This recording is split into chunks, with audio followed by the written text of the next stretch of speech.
What you're talking about, it sounds like, is finding ways to recharge and focus on yourself. For sure. Oh yeah. So my passion for the things that I'm passionate about in my personal life are what will allow me to have the passion for my professional life.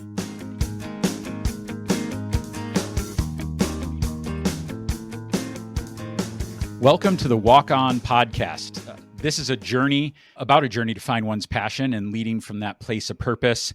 And we'll get there through conversations with people living aligned and fulfilling existences.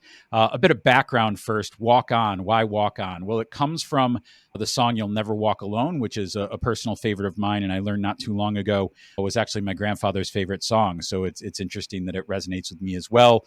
But some of the lyrics that stand out and why we named it Walk On is hold your head up high and don't be afraid of the dark. At the end of the storm, there's a golden light and the sweet silver sound of the lark. Walk on through the wind, walk on through the rain. Though your dreams be tossed and blown, walk on with hope in your heart, and you'll never walk alone. To me, it's really a song about perseverance, doing the work, believing in a brighter future, and finding purpose and community as a result. So this podcast is about following my journey for purpose. We'll interview artists, executives, community leaders, and others to share their lessons from their path and successes. You know, where did I get started on a podcast? I didn't really think I'd be doing a podcast. Maybe I did, but didn't really anticipate starting one now. But, you know, I've accomplished some things I'm really proud of in my career. But I've sort of hit a rut professionally over the last year. I love my clients, but like, you know, myself, many others are looking for that role, that responsibility, that purpose that propels them out of bed every day forward into rewarding work that makes you feel valued and valuable. And it allows you to lead an authentic life in meaningful ways. So that's what we're doing. That's what the podcast is about. Hopefully I'll learn along the way. You'll learn a little bit along the way. And that's enough of me. Let's start with our first guest. This is our demo podcast. And I couldn't think of a better person to join us than James Mills. You'll probably hear me revert back between Jamie and James. Mills sounds familiar because he's my brother. I know him as Jamie, professionally goes by James. So you'll hear me revert back and forth. But, you know, I was thinking of who I wanted to be my first couple of guests as I get my sea legs on a podcast. And Jamie came to mind because when I think of someone who throughout their career has been dialed in, he's been a salesman. He's going to tell you about his bio in a second. But, you know, I used to joke he could sell a bridge to people without water. And it's because he would just authentically go into details about why his product was valuable, how it could help the people that his customers were serving. And it just felt authentic. And so as we're talking about authentic passions, Jamie came to mind. So Jamie, welcome. And why don't you tell a little bit about yourself to our audience? Yes. So obviously you started off, I'm your brother. So I am currently a real estate agent with Berkshire Hathaway Home Services. It's interesting. I never thought I'd be a real estate agent, but it's a true passion of mine. I love helping people make one of the biggest decisions of their lives. And I've come to the point where I'm kind of become a coastal concierge because I live in Florida. And so what I love to do is it's a way for me to put my vocation with my avocations. So basically I love food. I love the beach. I love restaurants. I'm able to help my buyers, and especially those that are from out of town, find the places that they want to hang out here. So it's become a real passion of mine, both work and in my personal life. Awesome. As a PR guy, I love alliteration. So coastal concierge. Say more about that. Where did that come from? What does that mean to you? Yeah, no. So I'm doing this whole rebranding with my social media. And I was a conversation with you, a conversation with my broker, a conversation with some of the people in my office. And I have a buyer who's from out of town. And he texted me on a Thursday and said, "Hey, I'm in St. Pete. Where do I go?" And I said, "Give me 5 minutes." And I put together basically a bar crawl for him. That's what he wanted to do. And I'm like, have an appetizer here, have a drink here, don't eat here, go have lunch here, and worked it through. But I've given him dry cleaners. I've given him places to go. I've given beach stuff. So I really love where I live. So it's kind of like I'm your full service guy, whether it's just helping you find a house or sell a house. It's helping you find a handyman, helping you find, the right beach to go to, helping you find the right restaurant to go to on a Saturday night. That's kind of where it comes from. So it's full service. Your concierge. That sounds like a real big differentiator, right? It's not just I'm good at paperwork and maybe good at finding new houses. I can actually help you lead a better life when you move. That's my goal. That's my total goal, because this lifestyle is a little different moving here from Atlanta. Never thought I'd be in Florida, but honestly, I love it. And it's an adjustment. So you have to get adjusted to, the pace of life and all of that. And so one of the things I love to do is help guide my buyers through that.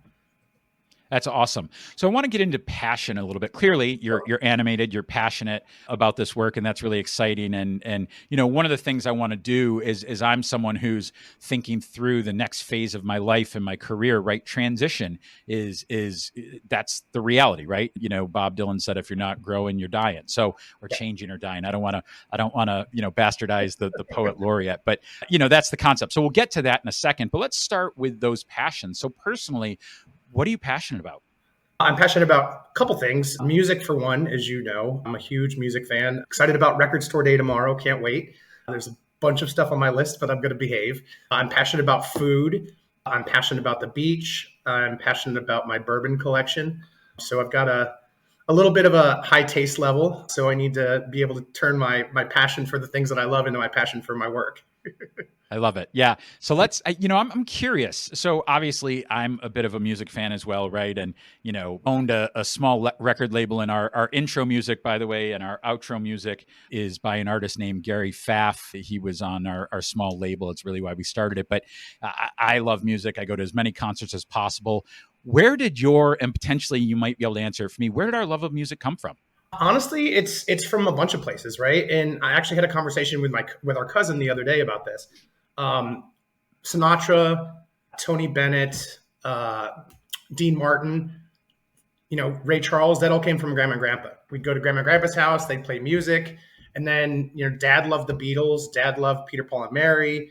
Mom loved Motown. When we would come back from the lake on the weekends, you and Dad would be in the back asleep, and Mom and I would be up front listening to golden oldies. And so I think they instilled that. But then, my Aunt Pat, our aunt, she brought me Rod Stewart and Fleetwood Mac and Earth, Wind and Fire and Kool and the Gang and those kind of things. So throughout my life, I've had a bunch of different musical influences who've turned me on to music that is, definitely different from other people's. And sang a bit growing up, right? Yeah, a little bit. Well, say more about that. No, I was heavily involved with the choir. I have several New York State choral awards. It's definitely a passion of mine.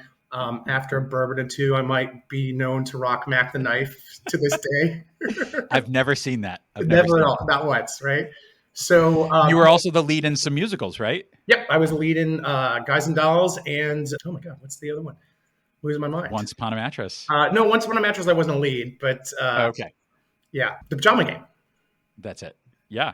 Well, we won't make you sing Mac the Knife yet. I don't know. Maybe you do have bourbon there, but yeah. So let's pivot for a second, and then I want to marry the two, because you started out talking about that with the Coastal Concierge. But talk to me about your professional passion. So honestly, sales has been a passion. I was pre-vet and I didn't get into vet school, and I had this science degree that I didn't know what the heck I was going to do with, right? And I started looking into pharmaceuticals, and I was like, this is a good marriage. I can use my science and I can help people, and I can, like you said, I can sell a bridge to people that don't have water.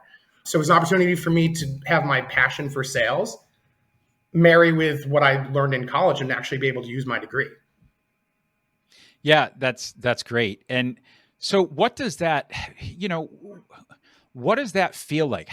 Walk me through, I'm amazed at, right? I've had to sell, whether it was running for office and selling myself to raise some money and get voters to vote for me. But I really, from professionally find it challenging to go convince somebody to buy my services. Walk me through that process. What is that like? And where does that passion kick in? Does it feel like a job when you're in the heat of it, or are there pieces that feel like a job? And maybe think historically from the pharmaceutical side to what you're doing now. So on the pharma side, the job component, the stuff that felt like a job was all of the training and all of the stuff that wasn't customer facing, right? Paperwork. I hate doing paperwork. It's not my favorite thing. That part felt like a job. But when I was in front of customers and I was genuinely advocating for patients and trying to help patients' lives and help physicians understand how my products could do that, that was my passion. And it's not just physicians. You're talking to nurses, you're talking to PAs, you're talking to MAs, you're talking to everyone in the office, because you want to get them invested in that as well. You also build a relationship with them, right? Because people want to buy things from people that they like. And as you know, neither one of us has ever met a stranger. So it's basically just going out and making friends with new people. And what is that like now in your new role doing real estate? Yeah, it's basically the same thing. I went to a pool party last week for one of my friend's birthdays, and there were a bunch of people there that I had never met.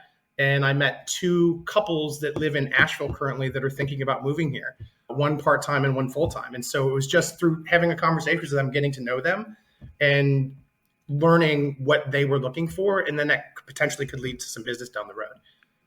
And you've obviously been successful at various roles in your career. How does that passion play a role in that success? The passion plays a role in success for me in a couple ways, right? So the first, when it was in pharmaceuticals, I want to help people, help patients improve their lives.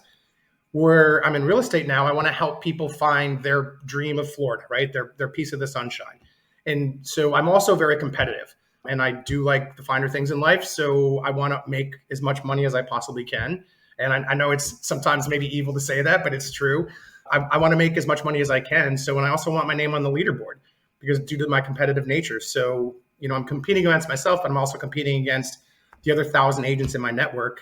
And that's kind of what fuels me. We had our awards banquet recently, and I wasn't invited to the stage. So that's my goal for next year. Got it. Good.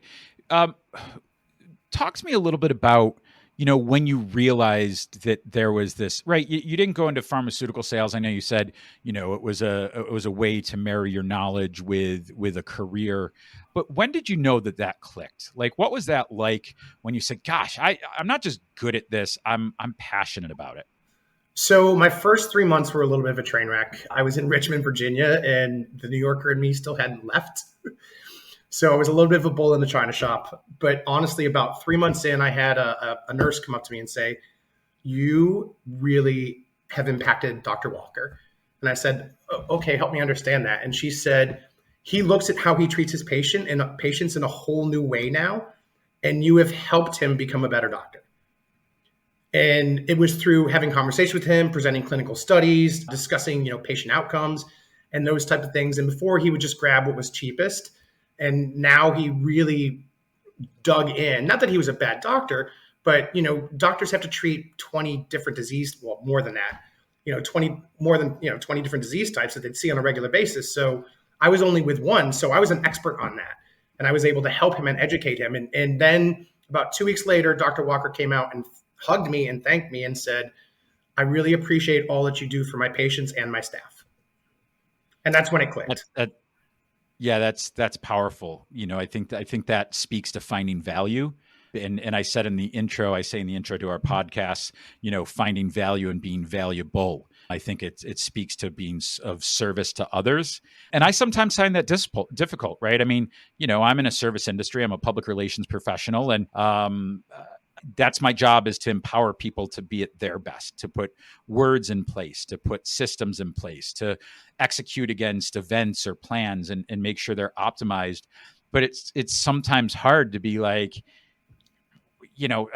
it's you can go through the motions, right? You can be like, well, I checked the box, but to have that feeling of value, like, wow, that work wasn't just doing these things, there was an outcome, there was a value. I made a difference. Sure.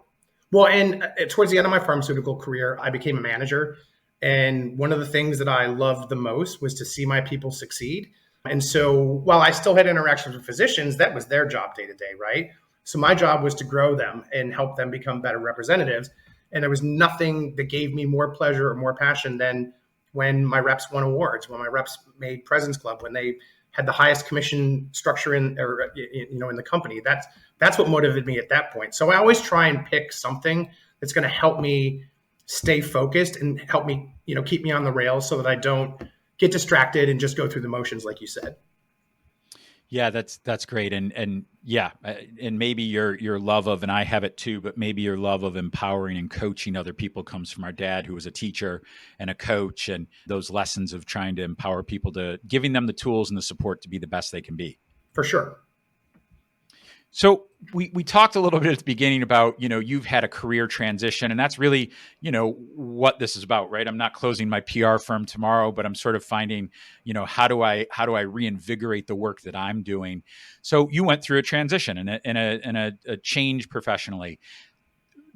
from pharmaceuticals to real estate sales being the core ingredient there. What brought the change? There were several factors. So COVID changed how pharmaceuticals work. And, I was managing a district that was basically the Southeast. So I had to travel every week. That was honestly probably one of the biggest impetuses for change is I would either fly out Sunday or first thing Monday morning and not get home until Thursday every week. So I was never home, never got to enjoy my bed, never got to enjoy the beach. That was the difficult part. The other thing was I would fly to Atlanta and I would be there for a week. And that was my old territory. Doctors that I had known when I was a pharmaceutical rep, I saw between 15 and 20 doctors a day. There were weeks that I was in Atlanta that we saw 10 doctors. That was it for an entire week. So the industry had changed and I had always had a passion for real estate. We moved here. Our real estate agent was not the best. And we pulled all the comps. We set the pricing. We did everything. We pulled the listings. Like, this is what I want to go see. And so I'd always had a passion for that. And I felt that we were given such a disservice that I didn't want anyone to go through it again. And I love going to look at houses. So it was an opportunity for me to pivot and take my passion for that and then put it into a job, a career. Yeah, that's awesome. I want to go a little deeper here. How do you make that transition, right? So, you're going through, I call it I don't know that there will be a lot of kids watching, but as an entrepreneur, I call it the grab your junk and jump in the river moment, right? And we've talked about that, right? How do you decide, like, I have these options. Some are choices, some are foisted upon me. And you know what? I just got to go. How do you make that change? What goes through your head? What are the things you're thinking about? Yeah, it was difficult. As you know, I tend to be fairly risk averse, and I probably overstayed my time in pharma just because I was risk averse. And I was just given an opportunity. I had a great partner at the time who encouraged me, and I had friends that encouraged me. And I finally just said, look, if it's do or die, it's now or never, right? I've always wanted to own my own business. And so this was an opportunity for me to continue my love of sales and passion and help people in a different way, but also at the same point, take a new journey and be an entrepreneur, right? Something I hadn't done. I've always worked for someone else. Now I work for me. Yeah, that's, and talk a little bit about, what are some of those, you're learning a new industry. So I suspect it's hard to just all of a sudden be like, wow, I'm really passionate about this. I've got to study for an exam. I've got to learn paperwork, which we said, you don't like paperwork. Not many of us do, but how do you weather that storm of, man, did I do the right thing? Am I ever going to get the ropes of this industry? Sure. How do you keep that perspective? How do you make that transition? So I'll be honest, the first 6 months was difficult. Out of the gates, I had a deal. The first week I was an agent. Friends were moving here. It was a nice size deal. It was great. It was like selling Sunset or something, right? I'm picking up the phone. I'm calling the other agent. That's not going to work. Here's what we're going to offer, like negotiating in deep. And she was like, how long have you been an agent? I was like, this is my first deal. And she was like, do you want to come work for us? It was so funny. But so that was great. And then I hit the doldrums, right? And so I'm like, am I doing the right thing? Am I doing what I need to do? And so I did the things that we're supposed to do, prospecting.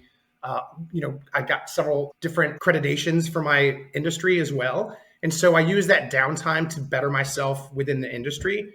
The other thing I did was I was like, I need to go bang out open houses. So I would do open houses for people that didn't want to do them on the weekends with their listings. And I picked up a couple of buyers that way. And I just knew that I had to stick it out. And I knew it was going to take 18 months or more before it was a sustainable business. But I'm glad I weathered the storm because things are really starting to break for me. And it's looking good. And the other thing is, a long time ago, I read The Tao of Pooh, and it transformed my life. And recently, going through a separation and a divorce, I went back to it. And it really is interesting. It kind of helped me and grounded me and centered me. And kind of one of the things that I really get out of it is the only thing that I can control is my reaction to the chaos that's around me. That's it. That's all I can control. I can't control anything else in the universe. The only thing I can control is how I react to it. And so that's kind of how I centered myself and kept myself just plugging along. Plus, I need to buy toys for my dog. So, I need to have some money. Yeah, so there's a lot to unpack there, and that's great. And that's the point of this podcast, right? Covey has a similar theory, and it's the circle, and there's all these things coming at you, and it's just the things in the circle are those that you can control, and you can influence those other things by your decisions, by your actions, but you can't control them, and it's how you react to those that is the answer. And I've fully lived that way, and it's easier said that I've tried to live that way, and it's easier said than done. It's a perfect time though to bring in someone I do a lot of reading. He's got a podcast. He's got multiple podcasts, but his name's Scott Galloway. He's got a podcast called Prof G. One of the books behind me, The Arithmetic of Happiness. He's one of these guys, sort of a Renaissance guy. He's was in the tech industry, sold a company, did some marketing, taught at NYU. And so he can talk about everything. The Prof G, there's a lot of economics in it. He talks current events, politics. But one of the things, and it sort of, it hit right at my podcast. His most recent thing, he's got a new book coming out, but he says, follow your talent and not your passion. And my podcast is about following your passion, right? That's the point of it. And I think what he's articulating is,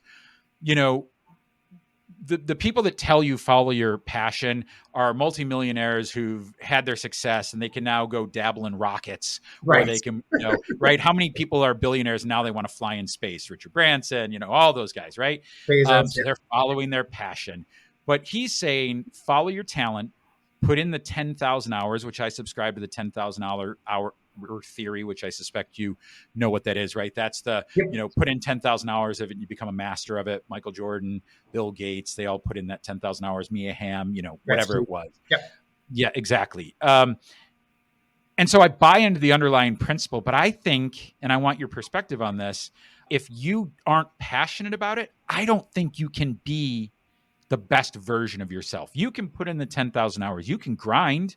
You can be a grinder. I mean, I think as there are, I'm an example. I played a college sport and I was short for my sport and I wasn't the most gifted person in the world, but I maximized where I got because I had a bigger heart than anyone and I was willing to work harder than anyone. So talk to me about that. That was a long bit I threw at you there, but talk to me about that. What wins out? Is it passion? Is it your, following the things you're good at? What is that equation for you? Honestly, I think it's a combination of the two, right? So, if I follow what I'm good at, it's sales. Obviously, I have a pretty impressive track record. But I think you need to be passionate about what you're selling, if that makes sense. There was a period where I had an opportunity to work at 1099 for a medical marijuana company. And for some reason, I just couldn't get passionate about it. And the results showed. And I left. I couldn't do something I wasn't super passionate about. I think it's very commendable and I think it's very noble, but it just wasn't something that made me get up every day and say, I want to do this, right? Yep. Pharmaceuticals did. Were there times when I had products that weren't maybe the best in class or weren't going to be world changers? Of course. But when I did really well, it was the drugs that I believed in and those things that I truly, truly thought would help people. And that's kind of what led me to real estate because everyone needs someplace to live, right? And so being able to find people the place that's their dream really gets me up every morning, gets me excited. Yeah, and I buy a lot of that, the arithmetic in that equation that you've put in there. For me, you said it earlier, right? It has to provide some sort of value. I have to be of service. Like, and I've had jobs where I'm really good at it and I work my tail off because that's just all I know, but it's for a company or a product or something that I'm like, it's not changing the world or in fact might be harming the world. And it's hard to me to sustain that. So it is for me, yes, you have to be good at it. Yes, you have to put in the hard work and be dogged about it. But if you're not passionate about it, and for me, passion is part of having derived value or giving value, I just don't know that to me that is, as you said, getting you up in the morning or really what we're doing. So Scott Galloway, I think, is super smart. And, but I tend to think that you have to have a bit of both. You got to be passionate about the other thing is, are you willing to put in the hard work if you're not passionate about it? Right. Yes. That's nose to the grindstone type stuff that, if you can avoid it, I think you should. All right. So, we talked about leadership a little bit and that's the other piece of this equation. You mentioned coaching and mentoring and empowering your sales team, what does leadership look like to you? What are those core ingredients of leadership? And I want to have you also at some point think about it in the how it manifests itself between leadership in an industry where you're on a team, now in an industry where you're on a team, but you're ultimately, selling for yourself. So a couple things. So I've been very lucky to have some very good leaders. Had the misfortune of having bad leaders. Into the world of workforce. Right? Exactly. So I think the first thing is there has to be open communication, right? As a leader, you have to be able to communicate with, whether it's a leader on a team or it's a leader is a title where you're someone's boss. You have to have open communication, and you have to be able to be honest and open with each other.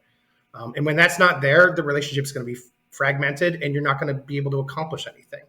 The other thing is, when I was a manager, when I was a leader, I always wanted those that wanted it, I trained them for my job, right? So rather than keeping things in silos and keeping all the information to myself, I gave it to them freely. And I gave them additional responsibilities. I let them do at the meetings. I let them present. I let them pick a topic and present of their choice. I let them do selling skills, especially those that they were good at. If they're really good at asking questions, I would have them run a workshop on probing. So I think being able to not control everything yourself and not control all the information, that's a true sign of leadership. And then the final thing is, I had a boss who said, the reason I'm a great leader is because I give you just enough rope to hang yourself. Right? Wow. Okay.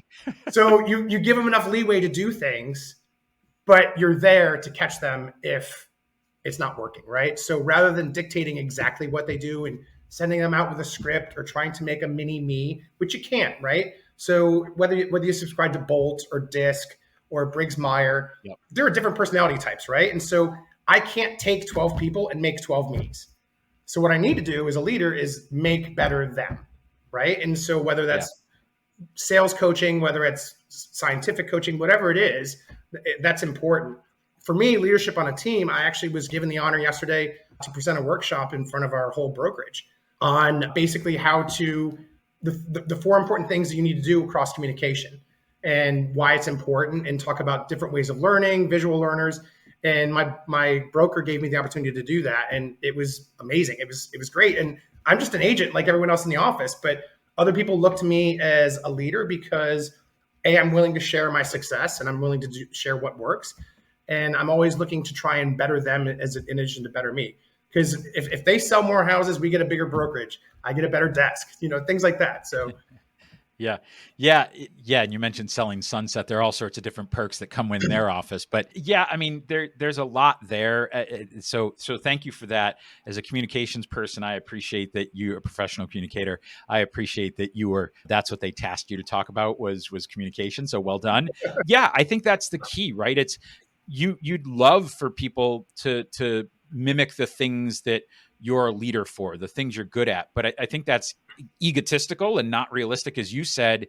And it's our job to empower the people to be the best version of themselves. When I was coaching high school hockey or, in a workplace and had a team, I always sort of gravitated, but also was given the sort of problem player, right, the kid that nobody could just get through. And for me, it was, I want to find out why you're playing. Why are you passionate? Why are you in this industry? What is it that motivates you? And let's dig into that. And now let that fill the, wrap your skills that I want you to have around that. Get that purpose out. Again, it's purpose. And that comes with listening. That comes with showing that you're invested in them. I think that's the best type of leaders. They invest in their people authentically, and they spend the time and treasure and resources to do that. So it sounds like you're doing that same as well. We're running up against time here, and I want to ask a couple other quick things. Sure. Be as thorough as you want here, but how do you stoke those passions, whether it's professional or personal or both, whatever you want to cover? How do you keep that flame going? Personal, it's easy, right? So tomorrow's record store day. So I printed off this 9-page list of all the albums that are going to be available. And I went through and starred like 15 of them that I potentially might like to find. So I'm always on the hunt for that. As you know, we both had, and our parents had a pretty significant record collection that a lot of it got ruined in our dad's basement. So I'm trying to find the replacements for that. So that kind of stokes my passion, right? So it's something I love to do. on Saturday and Sundays, just walk into a record store, an antique store, and pick something up. Let me pause you right there if I can. So that's a tactical manifestation or an outward manifestation. What you're talking about, it sounds like, is finding ways to recharge and focus on yourself. For sure. Oh yeah. So my passion for the things that I'm passionate about in my personal life are what will allow me to have the passion for my professional life. Because if you don't recharge, and there was a period last year where I'd worked like 21 days in a row, and I took the entire 4th of July weekend off and just went and bought a new cookbook, and I cooked like 10 things in the cookbook. I spent 3 days at the beach. I needed that, and I came back a better person for that. So yes, you need to use your the things that you're passionate about personally to recharge you professionally, if that makes sense. Yeah, and honestly, the sponsors, they're not on the screen here. The bevy of sponsors we have for this new podcast, I'm not doing it for the $1 million contract, on Spotify. It's because I enjoy talking to people. And, something you said before, I neglected to sort of put some words to. In the PR world, when you were talking to your peers and you were coaching and teaching your peers, that's thought leadership. That's the term we use in yep. PR, is demonstrating. And by the way, everybody's an expert. I used to run, as you know, public affairs across the Southeast for Walmart, and I would work with store managers, and I would try to get them ready to go talk to reporters or talk to elected officials. And they're like, that's not me. Some didn't go to college. Some have a high school diploma. And they're like, that's not me. And I'm like, wait a minute. Do you run a business that's tens of millions of dollars? Do you have 400 employees? Do you deal with HR issues? Do you deal with customers? Well, you're an expert.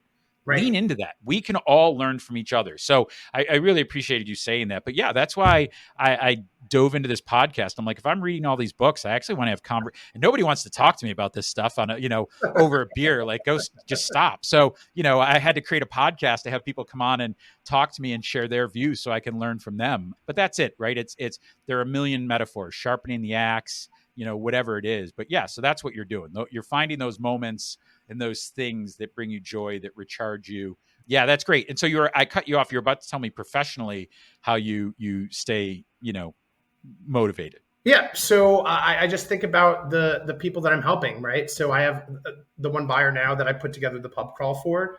He's kind of on a time crunch all of a sudden. We had some time and now he's coming up on the clock, right? And so I'm doubling down and looking in other places for potential homes for him, because I want him to get a home. That's what I'm so passionate about right now, because he's going to live here part-time and then out of state the other part of the time. And so it's sharpening my skills so that I can find him the perfect place for him to have. Because he bought a car while he was here that he doesn't want to drive home. So he's got to get a garage. Fair enough. Well, you get a garage over that car. So last question, what advice do you have for people about, finding their passion, leading in the workplace, sort of the big themes we've taken swings at today? What do you want to leave people with? Be authentic. Mm-hmm. If you're not authentic, it's going to come across, right? So both in my past in pharmaceuticals and in my current profession, if I'm not the real me, people are going to see right through it immediately, right? So your personality is your superpower, honestly. So just be authentic and be yourself, and it'll help you lead to your passion. Well, I couldn't think of a better first guest. I genuinely mean that. It's great to hear your journey. I appreciate you sharing. So thanks for being on. And this is the Walk On podcast. It's about people living with passion and purpose, providing a roadmap for your personal journey. Hear their stories, find your passion, walk on. Thanks for joining us. You were a tour manager this past year for another act. What is that like? Does that allow you to stretch and learn some new muscles and new muscle memory? Absolutely. I mean, I've got this quote, like, you can't train experience. And I've done so much when it comes to music. It's like being a tour manager for a club tour doesn't really scare me that much.